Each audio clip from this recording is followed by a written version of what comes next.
Приветствуем наших подписчиков и гостей канала Эзотерика для тебя. Друзья, мы вас всех приветствуем в изобилии и достатке. Сегодня в этом видео поговорим о том, как не нужно сидеть для того, чтобы не лишаться денег, изобилия и достатка в своей жизни. Обязательно досмотрите это видео до конца. Вы много узнаете полезной, важной и нужной информации. А прямо сейчас подпишитесь на канал Эзотерика для тебя, ставьте лайк этому видео и обязательно поделитесь этим видео с теми, кого вы любите, кого вы цените, кому вы желаете мира, любви и гармонии. Вы знаете, место принятия пищи издревле считалось священным и наделенным особой силой. Поэтому существует достаточно большое множество народных примет, которые связаны именно с ритуалами еды, посудой и хлебом. И в этом видео мы поговорим о том, как правильно нужно вести себя на кухне, чтобы всегда в вашем доме водились деньги, а в семье царила гармония. И отдельное внимание наших предков было всегда приковано к обеденному столу. По народным поверьям строго-настрого было запрещено на нем сидеть, иначе денег никогда не будет. Связано это с тем, что еду на стол посылает сам Бог, поэтому пренебрежительное отношение к месту принятия пищи может вызвать его гнев. Разозлившись на неподобающее поведение одного из домочадцев, Всевышний лишит всю семью еды и денег, за которые можно ее купить. У одинокого человека, присевшего на стол, тоже пропадет достаток. И считалось, что на обеденном столе ни в коем случае нельзя оставлять пустую посуду, потому что это может навлечь на всю семью бедность. Почему именно так? Дело в том, что пустая посуда имеет плохую энергетику. Как только любая емкость с едой или напитком опустошалась, ее принято сразу же убирать со стола. Обратите внимание, особенно на рестораны. Когда вы что-либо съели, официант, как правило, сразу подходит и убирает пустую посуду. И это сделано не для того, чтобы вам в первую очередь было удобно, а в первом случае, чтобы в таком ресторане всегда было изобилие и достаток. Перед тем, как продать или подарить стол, его нужно обязательно накрыть скатертью. Отдавать непокрытый стол нельзя, иначе в дом, где он будет стоять, придет нужда. По этой же причине нельзя сажать гостей за непокрытый стол. Он не должен быть, так знаете, называемым голым. Лучше всего покрывать его красивой и чистой скатертью. Тогда в делах всегда будет сопутствовать удача. И даже народная мудрость рекомендует под скатертью стола хранить монетки. Это привлечет в дом богатство. Что же касательно посуды, то это отдельная тема, с которой тоже связано много всевозможных суеверий и народных примет. Помните о том, что нельзя есть и пить из чужой посуды, чтобы не навлечь на себя те беды, которые предназначались ее владельцу.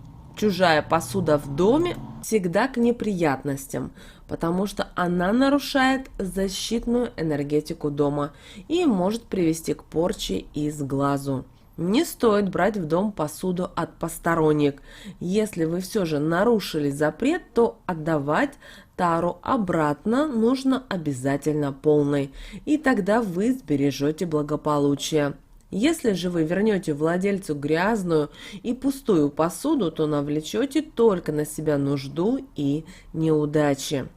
Чтобы достаток не ушел из дома, давать свою посуду чужим людям также не рекомендуется. И помните, что дома нельзя хранить поврежденную или битую посуду. Именно она притягивает к себе негатив. Но также давайте в этом видео уделим внимание и вилкам. У примета об упавшей вилке, вы знаете, есть несколько значений, которые нужно обязательно знать. Вот для официанта или горничной уронить вилку – это означает, что произойдет в скором времени потеря работы. А вот когда вилка падает дома при мытье посуды, это означает скорый приход нехорошей гости. Возможно, вас посетит женщина, которая вам завидует и даже распространяет о вас сплетни. Плохой знак, когда вилка падает при сервировке стола. Это означает, что в дом торопится недоброжелатель женского пола. В таком случае мы советуем постучать вилкой 3 раза по столу и сказать следующую фразу «Сиди дома». Считается, что после этого неприятная особа передумает присоединиться к вашей трапезе или ее остановят какие-то случайные обстоятельства. И особое уважительное отношение в древности было к хлебу, потому что он считался главным угощением в доме и божьим даром для всей семьи. Народные приметы говорят о том, как же правильно относиться к хлебу, чтобы не навлечь беду в свой дом. Например, никогда нельзя накалывать хлеб вилкой. Считалось, что это нарушает энергетику продукта и оскорбляет его. Человек, проявивший такую невежественность, будет наказан несчастьем или бедностью. Народное поверье гласит, что хлеб нужно есть только руками. Прикасаться к нему металлическими предметами нельзя, иначе в доме не будет никогда достатка. А еще в старые времена не разрешалось макать хлеб в солонку с солью. По преданию, так сделал Иуда на Тайной вечере. Именно в этот момент в него вошел сатана и заставил предать Иисуса Христа. Процесс нарезания и хранения хлеба тоже окутан множеством суеверий. Не оставляйте хлеб обрезанным краем к стене. Это тоже к безденежью в доме. Если будете хранить буханку коркой вверх, то ваш дом покинет благополучие и счастье. Когда при нарезании буханка ломается в руках, то знайте, что это к семейной ссоре. Бедность нагрянет в дом, если разрезать новую буханку, когда на улице уже темно и бушует нечистая сила. Если человек режет хлеб неровно, значит жизнь его тоже будет трудной и неровной. А если отрезанные куски равны друг другу, то и судьба будет гладкой и спокойной. Корни этого поверья уходят в магию. Хлеб считается основой жизни, поэтому как вы нарежете, так и вы проживете свою жизнь. Конечно, сейчас, возможно, многие народные приметы кажутся многим странными и нелепыми, но не стоит забывать, что это народная мудрость, которая пришла к нам из глубины веков.